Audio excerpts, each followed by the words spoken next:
प्रेमानंद जी महाराज के अनुसार गर्भ में संतान किसके भाग्य से आती है, आइए जानते हैं। ऋषि, हमारी संतान जो हमसे उत्पन्न होगी, क्या वो अपने पूर्व कर्मों के अनुसार शरीर मिलेगा या माता पिता के कर्मों के अनुसार? अगर माता पिता के कर्मों के अनुसार उत्पन्न होगी तो क्या सावधानी रखें? कृपया मार्गदर्शन करें। वो तो आएगा अपने ही कर्मों से, पर उसमें दुख और सुख का अनुभव तुम्हारे कर्म उसमें सम्मिलित होंगे। अगर आपने पूर्व में जो जीव पुत्र रूप में आ रहा है उसके साथ अभद्र कर्म किए हैं तो आकर के जीवन भर आपको जलाएगा, आपको दुख देगा। और आपने भद्र माने मंगलमय कर्म किए हैं तो जीव पुत्र बन के आएगा, तुम्हें सुख प्रदान करेगा। अब यदि इस समय भजन कर लो भगवान का तो तुम उसके भी भाग्य को बदल सकते हो और अपने भी भाग्य को बदल सकते हो।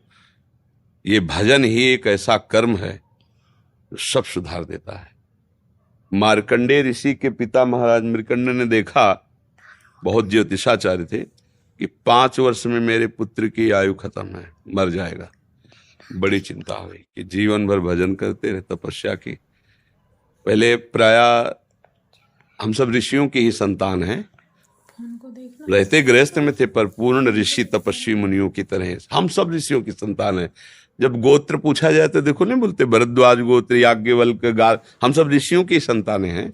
हाँ, तो उनको लगा कि कैसे क्या कर सकते हैं कि 5 वर्ष के बाद ये बालक जीवित बना रहे। अब पिता का कर्म शुरू हो रहा है। पूर्व संयोग इतने ही वर्ष का था, अब उनका नया कर्म काम कर रहा है।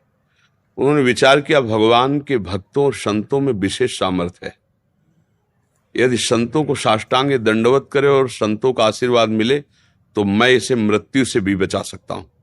उनको पता था, उनकी श्रद्धा थी, उनकी भावना थी। तो प्रायः पवित्र नदियों के किनारे ही ऋषियों के आश्रम होते थे, तो गंगा जी के समीप ही तो घाट में खड़ा कर देते। जो भी संत दिखाई देते, वैष्णव तिलक या शैव तिलक, वो सबको आदेश कर, छोटा सा बालक 2 वर्ष 3, साष्टांग प्रणाम करो, साष्टांग प्रणाम करो। उनकी सेवा यही थी, प्रसाद पाओ और जाके घाट में खड़े हो, जो भी संत दिखाई दे साष्टांग प्रणाम करो।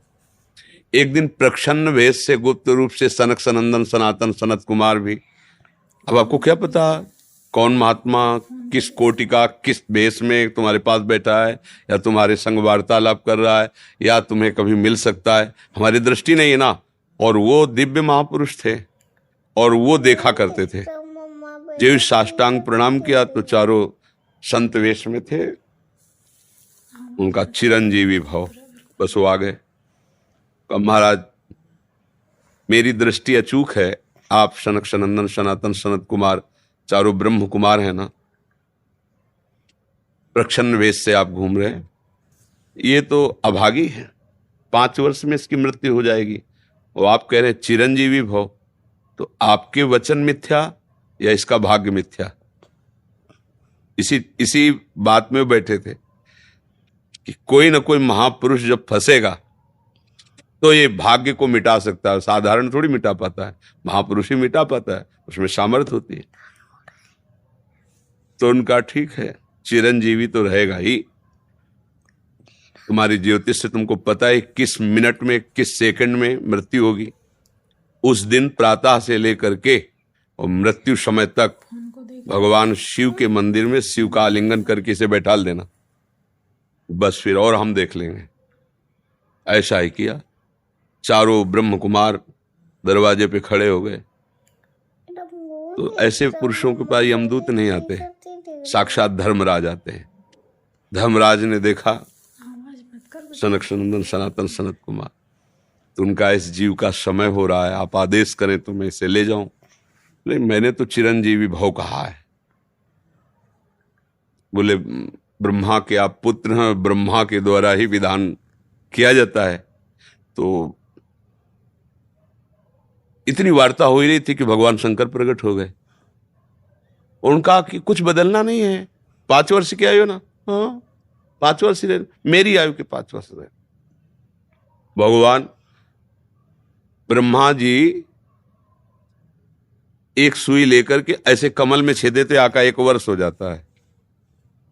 वो क्रम जब समय का लेंगे, जैसे उत्तरायण दक्षिणायन, देवताओं के दिन रात, ब्रह्मा जी का दिव्य 100 वर्ष का जो आयु का विवरण है ना, उसको जब पढ़ो तो होश खराब हो जाएगी। एक दिन में 74 मनु बदल जाते हैं, इंद्र बदल जाते हैं एक दिन में।